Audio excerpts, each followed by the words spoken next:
Welcome to QInsight from QGate, where we talk to the people who are at the sharp end of CRM, AI, and business transformation. I'm Steve Clarke. And I'm Alastair Jupp. Today we're joined by Kim Simmonds, founder of Law 365 and Cloud Contracts 365. Kim's background sits at a really interesting intersection. She's a legal expert who spent years working with technology businesses. She's also built and taken AI products to market herself. Kim's work focuses on helping fast-growing tech companies remove friction from legal processes, shorten sales cycles, and manage risk without slowing innovation. She's also a regular contributor on AI and legal governance, including work with the BBC, which makes her perspective especially valuable as more businesses try to navigate AI responsibly. Absolutely. Kim, welcome to the show. It's great to have you on. Thanks, Steve. Thanks, Alastair. Thanks for having me on. I'm excited. Absolutely, our pleasure. So, Kim, a continuing theme of topic of conversation on our podcast has been AI noise and hype around AI and where it is in the market. But what we're seeing actually is probably very little practical guidance for businesses out there. So I'll kick off with a question from the businesses that you speak to. Why do you feel that AI is so confusing for them at the moment? Yeah, it's funny because, as a lawyer going through so many different sort of changes in the sort of legislation landscape over the many years, we had this type of confusion back when GDPR was the thing, if you remember. And everyone sort of scrambled around to go, what does this mean for me? And like practically, for the tools that I use, for the subcontractors that I use, for the suppliers that I use, what happens when data goes there and how does that work? What does processing mean? And the reason I touch upon that is because we're sort of in the same world again, but slightly on steroids. So it's that with, it's really sort of, that confusion of, okay, I want to use these AI tools. Everyone's telling me I should be using AI. I should be this AI first company, but what does it actually involve? What sort of, chaos in the background should I be thinking about from a, legal standing, but also from a governance and organization standing as well? So when you peel it all back, Steve, the thing that you've got to ask yourself is, firstly, what problem are you trying to solve with the AI tool? Is it the right tool? And then what is it that tool actually does? And how does it work? And when you understand those components, you can start to, it's a bit like an onion. You can start to unpeel it and go, right, this is the first thing I need to think about. Is it data protection? Where does the data sit? Is it confidentiality? How do these models get trained? What does that touch upon? What happens with intellectual property? I'm skipping a little bit, but just to give you a sort of a high level helicopter view of this complexity that organizations are facing. I think SMEs are facing like information overload at the moment, right? So we include ourselves in this, right? They're not really debating model architecture and stuff like that. They're asking which one won't get me in trouble next quarter. Exactly. And what's the best tools to use, for that reason? Yes. I don't know. SMEs, I don't think they fear AI capability. I think there's this regulatory uncertainty at the moment. There's a statement I read that the UKA regulatory approach is kind of pro-innovation, but still risk-based. And it's a halfway point. Yeah, what does that actually mean? Yeah, I mean, this is a big one because if I may just pull that a little bit there because it's quite interesting. UK sits between, how I sort of see it, sits between the US, very lax regulation, like there's nothing there. You do what you want with AI, you do what you want with people's data. They don't. Innovation one. They're like, make the money and then worry about everything else afterwards. I mean, I shouldn't really, that's a bit glib, but you know what I mean? That sort of, slightly more relaxed approach to commercial viewpoints. And then you've got the EU. That is highly stringent. The EU AI Act is very looking at the risk profiles of some of these AI tools, which we'll get into when we look at some of the internal tools that, a lot of companies are using, especially for marketing. Because when you look at marketing, you are dealing with high risk. You're dealing with people's images, you're dealing with their personal information. You don't even, most marketing teams don't even know what they're supposed to be doing with consent around that sort of stuff. People are just tinkering and uploading people's images and thinking it's fun. That person's on a beach now, whereas they're not actually on a beach. So the UK kind of sits in the middle, where it doesn't want to stop the innovation from happening, but it is cautious. We've had this with, like I said, the GDPR discussion. It's cautious about personal identifiable data and also cyber risk. This is going to get into the territory of people are going to be able to copy your image, copy your voice, know your personal information, know things about you, because people have been putting that stuff in. And it doesn't take much for a hacker to put that all together, send a text to your daughter or your son, looks like you, sounds like you. What happens then? But anyway, I don't want to get into the dark world of this life, but it's things to think about. We're certainly going to touch on that in later episodes, actually. And I watched a horrifying BBC program last night, which we may talk a bit about later. But one of the questions I have: at what point does innocent experimentation become kind of legal exposure? Right? Is there a threshold point that that SMEs can kind of benchmark themselves against? Yeah, I think if you are using an AI tool that is for your own information, it's your own identifiable information. You're not sort of taking information that belongs to somebody else, and if you broaden that out, if you're an employee in a business, don't take the business information. If you're just doing an innocent sort of recce, if you like, of these sort of AI tools, then that's fine. Tinker with it, but just know that you're putting some information out there. And unless you understand how that information is being used and trained, you might take a risk there for yourself. But it's when you look at using these tools when it's somebody else's potential risk, that's when I think you need to have that responsibility to understand, what are you using? Has the business done due diligence on it? Do you need to do due diligence on it? What are the inherent risks from? There's three remits, really: confidentiality, data protection, and intellectual property. These are the three main areas you should always be thinking about. Is this going to leak confidential information? That is not my confidential information. Is this going to leak intellectual property? That's not my intellectual property. Is this going to leak personal identifiable data? That's not my personal data. When you start to think that way, you can start to understand what questions you need to ask. GDPR still applies, right? And actually, and you see it more and more when you visit a website for the first time. It's like, do you consent? Do you not consent to your data being shared? And I've noticed that these lists of vendors that your data goes to is getting increasingly longer, because you'll click to expand it, and which is a nice point to be at. You can choose where your data's going, or if it's just the necessary cookies or whatever that might look like. And I clicked into one, and it was something like, your data will go to 1,400 different vendors just from visiting one site. And you kind of sat there, and actually it poses quite a nice question, because as an organization that will then take your data and then market to you for one purpose or another, actually, you might be 2 or 3 steps as a business removed from that kind of data transaction, because you have organizations that will then take that data, sell it onto another organization, quite legally, quite, within lines of GDPR. And then a third step, ultimately provide it to one of these vendors that are listed out as well.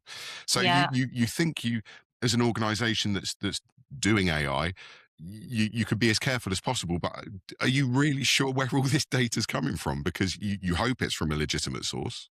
Yeah, and I think it's now going to be increasingly difficult for people to do that sort of trail, the paper trail, the due diligence trail of where these things are going and what they can prevent. And like I always say, at the end of the day, can you prevent it? No, but can you mitigate it? Can you also flow that down into your privacy policy, for example, in your terms and conditions, and say, the data is going to go to all of these components, and then they might have, and their subcontractors, and leave it like that, so that people will have to do their own due diligence through it, but you're covering yourself, at least identifying that it's going to this company and their subcontractors, because that company will define what their subcontractors are, and so forth and so forth. So innovation and AI should never not be used, because there is this feeling of, what's going to happen.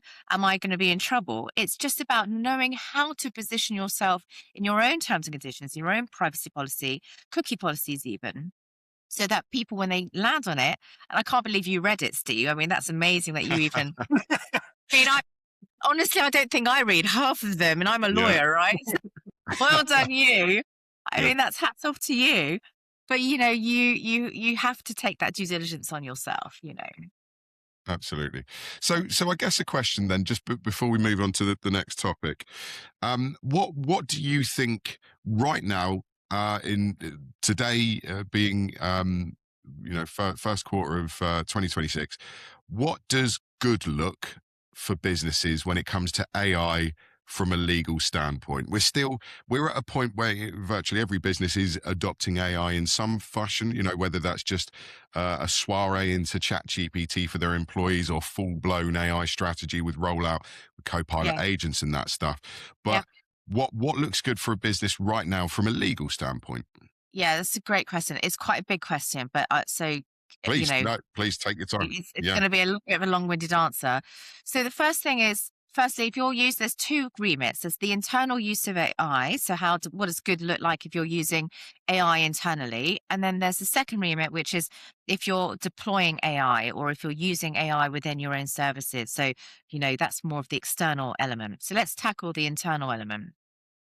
The first thing you should do, and I keep saying it, but just do your homework, right? Just know from an internal perspective, if you're using AI tools, just read the terms and conditions, get to understand the business. Where is that data going? The reason I say it is from an internal perspective, if you're just using it for, let's say, HR records, or you're using it for accounts, or you're using it for marketing, for example, you then just need to understand what does that mean for the internal team?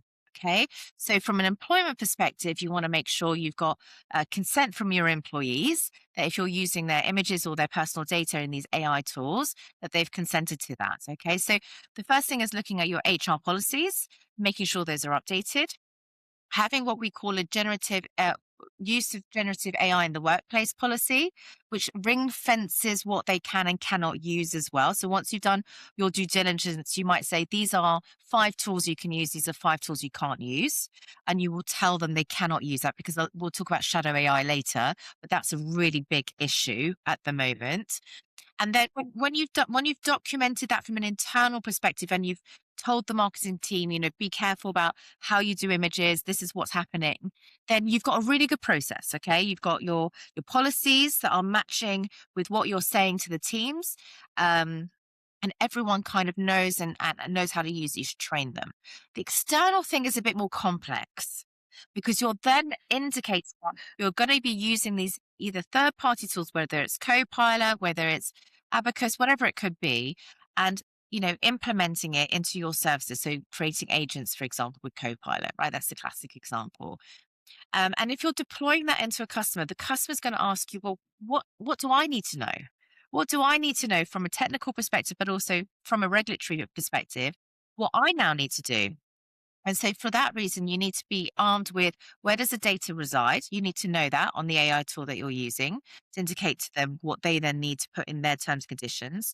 In your own terms and conditions with your customer, you need to make sure you're saying that you're deploying AI and that you exclude your liability with that, because it's outside of your remit. Have I still got you? Yeah, I'm not losing you. I know Absolutely, it's 100%. quite a heavy subject. But then, it's also about helping them get things like AI acceptable use policies in place. So, when you look at it, it's terms and conditions for you and the customer, making sure you're covering yourself as a supplier of the services, making sure that you know exactly how you're using AI, what data protection you need to put in there. So if there's any external, if it's falling outside of the EU, for example, you need to put that in your terms and conditions, your privacy policy, and then helping your customer to deploy the right terms and conditions for them. And I think that's something that a lot of tech businesses don't do. They don't want to get involved with it. They're like, we're not lawyers. We don't want to get involved with it. But now, I think now the pressure is for you to work with lawyers to put policies in place that help those customers actually know what they're doing, because they can't translate the tech that you're deploying. That's your job. That's a lot of information. I'm sure we'll break that all down. Phenomenal. we we're using AI internally, and we've kind of taken a fairly less not heavy approach to it. You know, we kind of is policy what is allowed, platform where is it running, and person who owns it is kind of the internal. When it comes to external, we don't have any external client, you know, when it goes outside of our ring fence, if you like, yet. Yeah.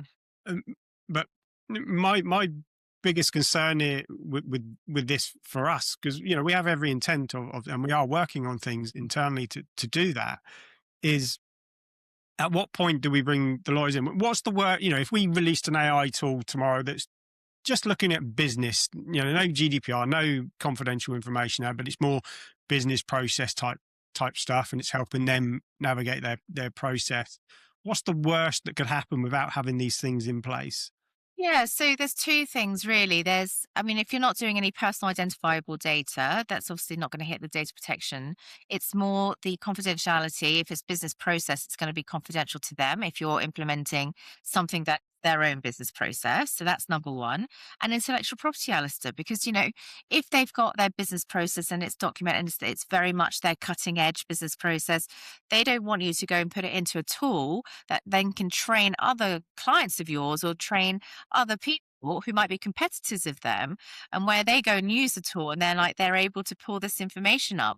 So I think, you know, if I was your client and I was using your AI tool, I would want to feel comforted that you're telling me how you're ring fencing this. You know, if I'm using your tool, how can I be confident that my confidential information that I share with you through this tool, or we share in the tool, or the intellectual property that we own, does not go anywhere else and doesn't get devalued because it goes anywhere else? Should I tell you a little quick story here? Because I think it might Please be do. quite Please do. time. Okay, this is a real life example. Um, let's just say it's a friend of a friend. We always like a friend of a friend. Okay, and it was removed from us. They had an employee in their business who was dealing with some source code for their client. Okay, and don't know the exact specifics, but he put the entire source code into a public LLM, and yeah, I mean that source code just completely went. I mean, that was now, isn't the, and it was completely confidential. It was a high intellectual property of that client. And that was in a public LLM, not even a private ring Yeah. fence enterprise license LLM. And that's gone. And yeah, that's a severe example of how quickly someone can destroy intellectual property of a client. You know, and if it's in the hands of someone who had just didn't understand it. Now, I don't know why they didn't understand it. They really should have done. They were in the tech bit world, but they didn't understand it, and they did that. It's, So it's, it's quite interesting there, right? Actually, what you've just been saying, I was just thinking about, there is this kind of out to the big wide web. That's one thing, right? What you've just explained there. yeah, But actually within your client base, you've got to ring fence each of your clients so that they're not cross training. So even if it's that's it. inside your kind of area and your business, actually you still got to then have segregation between each of the clients that you're dealing with. And I'd Precisely. never thought of that actually. Yeah, exactly. And you have to make sure that there's not going to be any security risks as well, if there's any. So all of that sort of thing is, as a client, Alistair, I would come to you and say, give me some assurance that this stuff won't get leaked anywhere beyond, it's just contained within my business. So you've got to prove that to me. So, you know, and naturally you're going to be like, well, how do I prove that to them? I have to understand how the tech works. I have to understand, you know, when they're using this product, where is that going? So that's what I'm saying about the due diligence at the start of this conversation. You have got to understand the tools that you're using. It's not just about checking a box and going, I can do this and I just write a policy and it'll be fine. Get to know and understand it. That sounds as annoying as the time my last Oh, album was leaked online before the launch date, and I was furious. But so look, you said something incredibly intriguing a moment ago, and I'm going to come back to it. Shadow AI. That sounds I don't, it could be very exciting or horrifying. What is shadow AI, and should we be worried about it? It sounds a little bit ominous. So I haven't got the stats exactly, but I think I've read, and again, don't quote me on this, but it was something like 93% of businesses are using shadow AI. What that means, shadow AI is the AI products that your employees are using that you have absolutely no idea that they're using Right. during their working time on the devices, and sometimes outside of working time, but using, obviously, working with the information they have within the business. So shadow AI is very much what you don't know. It's in the shadow, but it's using AI products. So let's call like ChatGPT a big one, right? The public LLM, the one that's free. You know, there are lots of employees using that. But do they know how to use it effectively? Do they know the risk? Do they understand how the model's trained? What are they using it for? What are they taking from the business that they've got eyes on that they're then using because they're trying to showcase a really good report to their boss and do it really quickly and efficiently? But then they have some, and the boss doesn't have a clue necessarily that it's come from that product. It kind of comes back to what you just said, because none of this it's rarely done maliciously, right? It's all done for good reasons. They all want to be more productive, produce better quality, trying to hit their quotas, and or support trying to solve a client problem, and they don't actually realize that they're doing a data leakage in their actions they're taking. It's Yeah, that it's not generally, it's not malicious at all. Most of the times it's like you say, very good intent to just be efficient and to showcase a better product, right? A result from what they're supposed to do. But it's that inherent risk. And the thing is, the problem, Alistair, is that if something goes wrong, it's not necessarily the employee that's going to be responsible for it. It's going to be business. So you are holding the responsibility and risk of every single employee you have. And if you don't put proper training in place and put those policies I talked about, the use of which ones you can and cannot use, and you make it disciplinary, if they then know that and then they go and use it when they've been told not to, because that's really important to ring fence the risk in your business, you are, as a business owner or the C-level, responsible for that. So The client wants- All right. I'm getting some some stats come through from our producer Brilliant. around the percentages of employees using shadow AI. So it looks like 90% will be doing that, employees, and approximately 40% of businesses have official LLM subscriptions. 78% of AI users report bringing their own unapproved AI tool to work. And apparently 93% of executives and senior managers are among the worst offenders. And the average cost of an AI related data breach is £500,000. We're really worrying. This is why this conversation is so critical for everyone.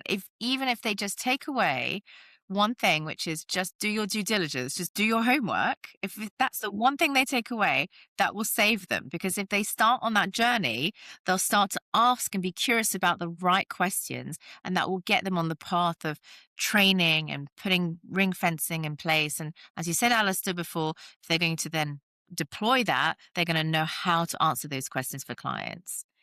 This comes back to reasonable organization measures, doesn't it? Yeah, it does. And it comes down to the responsibility of the directors, because remember, in law, directors have a real responsibility vis-a-vis this stuff, right? It's a legal requirement as a statutory director.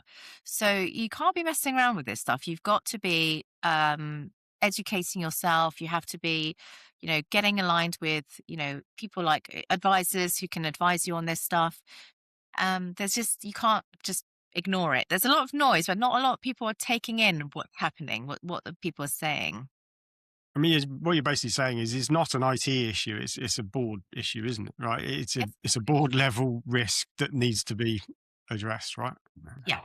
Actually, kind of looking at it from an IT perspective, and actually just referring to one of the statistics that just came through, So not only 40% of businesses have official LLM or AI subscriptions. It raises the So questions, and enterprise versus public AI or work versus public AI. What are the kind of key points that separate those two types of AI? Because on the face of things, AI is AI is AI, but it's not. no, no. Some of the private ones actually say that they won't train on your models, so you can ring fence everything that you have. It doesn't go to. That's the difference in public and private, from what I understand. It's more that the training models. Public, they'll train it all day long. Private, they won't train it on that. It's your own private, like Google search, if you like, but obviously not Google. But you know what I mean. It's like your own search functionality and your own LLM there. So that's why it's critical to have a private LLM and, get a proper license for every single one of your employees to use it as well. I think this is one big advantage Microsoft had, right? In certainly from my perspective, anything at all that I personally am worried or has some risk about, I'm going to Copilot and I'm making sure it's within in my tenant, and it's that. But some businesses treat that license tier as a cost optimization, a cost thing. And actually, it's not. It's a liability framework. Almost that license is there. It gives you recourse, right, on what you're doing. It's not a nice thing to have. It is a necessary thing to have now. It used to be Copilot. I remember when Microsoft were pushing Copilot a few years ago, and it was like everyone was like, "Oh, that's nice, but I don't really need it. I don't need an LLM. I don't need anything to help me." And now it's like everyone's using LLM, so it's like, well, okay, well, which is the safest one to use? And Copilot is predominantly positioned for that because everyone trusts Microsoft. They know they're going to be doing their due diligence. They're going to be on top of this kind of stuff. And they've certainly given lots of assurance that they are. So it's a no-brainer. You have to use LLMs now. Everyone is doing it. 90% of people are using it. So you're not getting an enterprise license, right? It's like you just said it. Absolutely. Okay. So, right, forgive me if I might be oversimplifying the following statement, Kim, but you are a technology-focused lawyer, correct? Correct. Yeah. Correct. Good. Okay. I'm glad I got that bit right. Alastair, I listened to your intro, so we're good there. I want to steer this to IP. You mentioned about that leak, Yeah. which sounded like a very costly leak. What do businesses need to be aware? And I appreciate we've touched on a few of the kind of the public LLM, but and the possibility of this source code and IP getting out into the public. But what do businesses need to be really wary of when maybe you're even building your own IP and AI? Because I think we're at that. I don't think I know we're at that stage where businesses are using AI to build their own IP. Yeah, so great question. I think, and it's fantastic that businesses are doing that. I think that goes a long way to a great valuation in a business. And it's one of these things where when you look at evaluation, you want to be rested assured that if anyone came to purchase that product from you, that they feel confident that you've actually ring fenced your own intellectual property on that. I'll talk about some of the risks of using it in a second, but I actually want to talk about just very quickly how to protect your valuation when you are creating IP. Okay, because that's really important. Absolutely. So the way you do that is through your contracts. Okay. So when you have a contract with your customer, essentially there will be a section in your contract called intellectual property, and that will have to spell out very specific terms around who owns the foreground, background IP. But it also talks about, the right to modify the intellectual property if there's a third party breach. It talks about lots of different things. And you have to have what I would call a really robust set of intellectual property now. It's not enough to do the sort of bog standard intellectual property background, foreground. There's a lot more complexity around restrictive licenses, almost treating the product as a mini EULA, but really sort of knowing how to treat that, not competing with the software, that sort of thing. So Intellectual property is really important because it keeps the valuation strong, but it's only as strong as the terms that you have in place with your customer. Because if they're not strong enough, a buyer will come in and say, you know what? I don't think you own that intellectual property. I think you've given that intellectual property to that customer. And actually, you could be in breach of that intellectual property that you've given to your customer because they actually own it and you've been recycling that intellectual property to all your other customers. Yes. Okay. So that's why intellectual property cannot be messed around with. Do not do it yourself. Get lawyers to do it. It's really, and lawyers technology lawyers that understand this stuff. It's really important. All intellectual property lawyers. Okay. So that's number one. Okay. And then when you're looking at intellectual, when you're looking at deploying this product and your clients are going to be using it to upload their intellectual property, again, we go back to that point of ring fencing, understanding how do you secure that for them, how to make sure, that if they're putting HR records on your agent, for example, that's probably not intellectual property. Let's think about another example, maybe business process, their business model, their EOS model that they've got specifically for their business, and they upload that. They want to make sure that that's safeguarded as well. But really, when I'm thinking about intellectual property and building, I'm always thinking about valuation. I'm always thinking, make sure you own the intellectual property and you give a restrictive license to your client, really restricted license to your client. So there's no dispute about where the intellectual property sits. The other side of this is from a valuation perspective, I guess, is that there's a lot of businesses who label things AI powered. And when technically all they're actually doing is orchestrating a third party API. And that's not the same thing as owning the asset, right? It's not in terms of valuation. I mean, that's going to be standard practice probably in the next 6 to 12 months anyway. So, exactly. It's nothing unusual. It's building that. That's what, and it's about the problem you're trying to solve. That's really critical when you go into businesses. What problem are you trying to solve for them? And that's where you can really start to harness what's the product you need to develop that can solve a lot of problems across your client base. Excellent. Okay. So, I want to touch on something that I think I would love to get your perspective on, because a key theme throughout the episodes of our podcasts over the last year have been the over-reliance on the accuracy of AI. So treating it as and the output, and we'll use a chat GPT as an example. You put in a question or request, and I think more and more the tendency is just to kind of trust the output, rather than give it a good read through.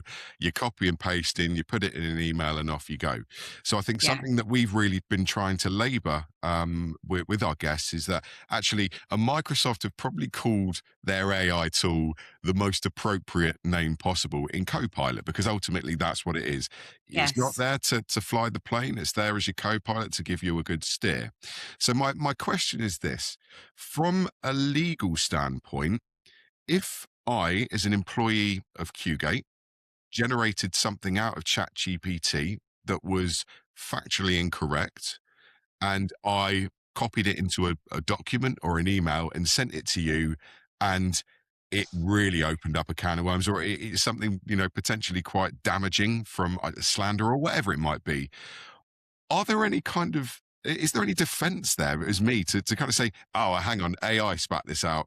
I thought it was okay. It's on me, right? Okay. So it's on you, but of course, it depends on what you're using it for and how much the client has accepted the risk before that happens. So let me give you an example. A few law firms are using AI tools at the moment, right? And I'm taking law because that's a classic example of where you don't want to get wrong advice. Okay. Okay. You don't want to get wrong advice from your lawyer. Right? So let's take this example because I think this is probably just an easier one to sort of portray. And I'll give you some really great stories because I've got lots. And if I go to my client, let's say you're my client, right? And I say to you, right, you can have this advice from me, but it's going to cost you £5,000. However, if you want me to use the AI tool, I might, I'll have a quick skim of it, but I can't 100% guarantee the results, but you'll pay £2,000. All right. Now, this is a bit of a weird one that's happening in the legal space, because for me, I can't understand that, because a lawyer should always check everything that goes out. So you're saying 2K, yes, fantastic, because you should really be able to rely on the lawyer to check everything anyway. But let's just say that is literally what they're going to do for you. Okay, so at that point, let's say you go for the 2K, and I've done AI and I've had a quick skim through it. I haven't looked at all the cases that it's come because that's really involved, but the sort of general advice seems about right. And I send it across to you. And you go and use that for something else. And the cases that were mentioned in there are completely fabricated. Okay. How are you going to feel as my client at that point? That's your brand damage right there, right? So, it's about trusted advisors. Are you in that position looking like a trusted advisor? Is the advice that you're giving, or the material that you've got from ChatGPT, is that going to affect somebody's decision making? And they've come to you and paid you for the expert advice. Okay. That's where you have to look at it, because that will be a negligence claim. Now, I say that it is a negligence claim, but you have to flip it on the other side, which is in your contract with your clients, whether you are the supplier or the client in this example, okay, and their clients, you have to caveat that you might be using AI in the product and the results, and that there might be hallucination, there might be inaccuracies, and that you can't be liable for it. That's what I'm saying. It's a two-edged sword. So, from a legal perspective, we're regulated. My firm's regulated. I'm not going to be giving advice out there that's reliant on AI. I'm going to be checking everything, because I don't want to be sued by anyone, and I don't want the regulators to come after me. Okay. But when you're not in a regulated company and you're not in that world, but you're still being used as a trusted advisor, you have to be careful. That will be a potential negligence issue. Does that answer your question a bit? It does. It does, absolutely.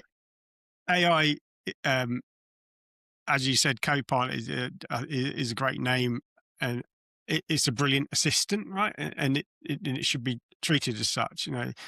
It produces very confident language, but confidence doesn't not necessarily mean competence, right? And it's like talking to a salesperson. Sorry, Steve. No, you just summed me up. You'd like that cut deep, but you've just summed me up in a few words there, Alastair. Thank you. But seriously though, the human in the loop has to be the standard, right? Otherwise, even before it gets to legal, your brand damage is going to hit you, right? And it's interesting because ChatGPT have put a warning now in their terms and conditions not to use ChatGPT for legal or medical, and this is quite a new thing. But obviously they'll get sued a lot because people are like, "Oh, I just want to review this contract," and it's all coming up with nonsense. So I'll give you a little story. I like it's story time now. So, so back in this is something I've read about. Okay, I wasn't part of. In Colorado, there was a team of lawyers that were defending a case. Okay, in the courts. And it was a whole team of lawyers, right? And big case. And they used ChatGPT to put in, what could be the right defense for this case, blah, blah, blah, giving them some useful tips. But out of that came some case law. And they're like, great, this case law just nails it for us. This case law it's completely our defense. It's 100%, it's going to just nail it for us. They vote confidently to the court. They produced all this case law to the judge, and the judge said, what the hell are those cases? They don't exist. He debarred the entire team. And said, you should be so ashamed of yourselves. That is not what your client needs from you. And it was totally fabricated. And we go back to what ChatGPT does. It doesn't just hallucinate, it wants to please. So if you're saying, give me a defense, I want to win this case, it's going to fabricate things for you, So, and that was a real life case. And that happened with lawyers. So if lawyers are at that level doing it, what else is going on in this world? I think I might have to pay for that parking ticket that ChatGPT told me to ignore. Wow. Okay. So, Kim, we've kind of spoken about AI from a legal perspective around IP, around the potential of security breaches, around don't use it for kind of legal advice for the very reason you just mentioned. Um, Other aspects, perhaps businesses that need to be aware of from a legal standpoint around AI, and one thing that we've touched on previously in the podcast is spending money on AI. So as a business, we have Microsoft accounts and we can buy credits to use Copilot in an enterprise perspective. We've read about horror stories where businesses have put their bank details in or card details in untethered, without unfettered access, without spending limits, and AI has gone off. They've left a model running or something going on, and money, thousands, tens of thousands of pounds, these bills that have been racked up. Once again, Wow. I'm guessing I'm going to know the answer here, but if you do it, there's no legal recourse on this kind of stuff, is it? You pay your money, it's gone. The thing is, when you're using, the products, you're going to be, who are you going to sue for that? You're going to sue the billion Microsoft, yeah, right, dollar, yeah. trillion-dollar company. How far are you going to get? Their terms and conditions quite clearly set out the limitation of liability at $5,000. I don't know what it is. It's ridiculous. Yeah, you're not going to get very far. I mean, you can try. Sure.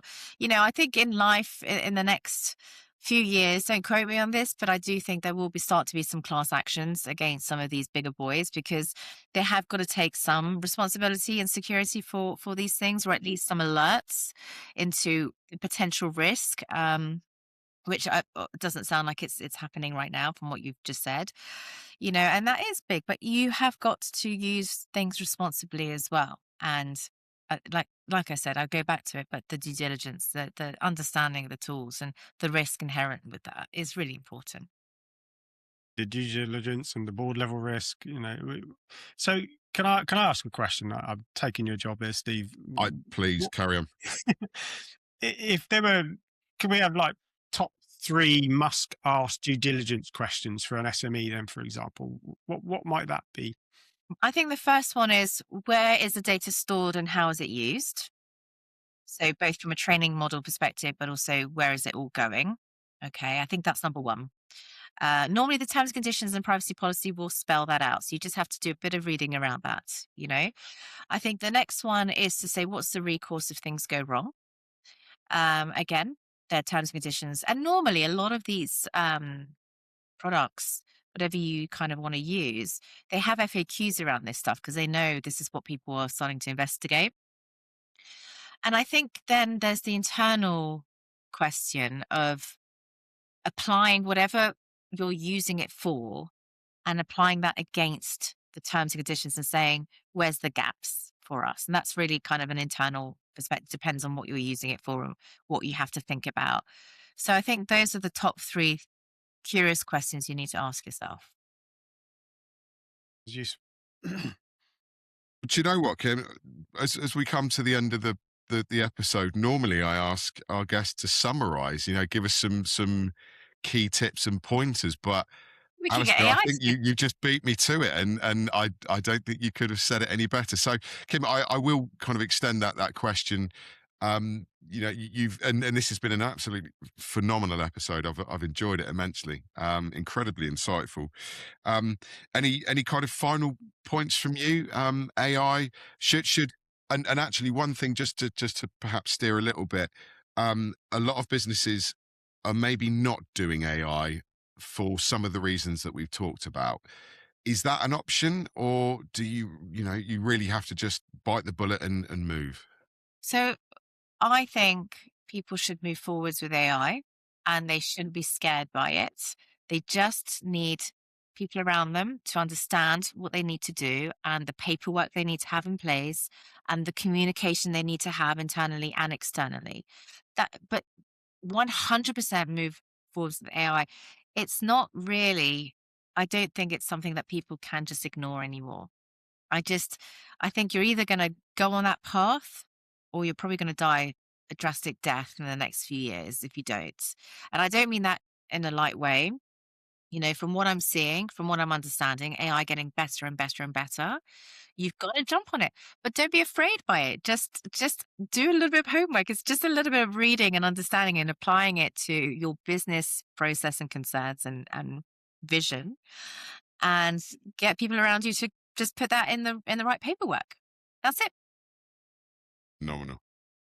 For me, governance shouldn't be a thing that slows your business down. Never. It should be a framework that lets you run faster. Actually, it shouldn't show slow growth. It should de-risk that that risk. Don't chase perfection. From my perspective, AI isn't dangerous because it's powerful. It's dangerous when it's powerful and unmanaged. So I think if you put some structure in, that's what turns that power into an advantage. And I think just to add, keep the human in the loop. I think not just accuracy point of view and but also from an ethical point of view. I think we need to kind of stand a little bit together in the next few years and understand what AI really should be used for, which is a useful tool to help us to be a better version of ourselves, but it should not replace us. So I think we have to stand together to do that, because there's going to be a lot of times when it's easier for a business to cut teams out because AI is doing this and AI is doing that.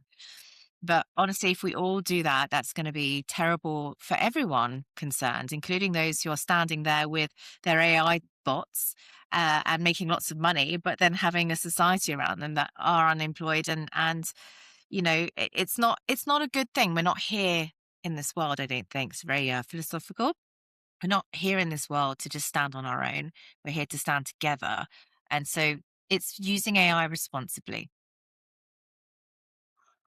Kim, thank you for joining us on the show. And thanks to everyone at home for listening. If you enjoyed it, be sure to follow or subscribe. You can find us on Spotify, Apple Podcast, Amazon Music, and YouTube. Brilliant. Kim, once again, thank you for joining us. That was truly insightful. But that's it for this episode of QInsight. We have one more episode coming up to close out the season, and it's one that we're looking forward to sharing with you, and expect even more practical insight into AI, CRM, and getting the most out of those. So in the meantime, to learn more about QGate and how we help businesses grow using Dynamics 365, Copilot, and AI, visit qgate.co.uk. We look forward to seeing you next time.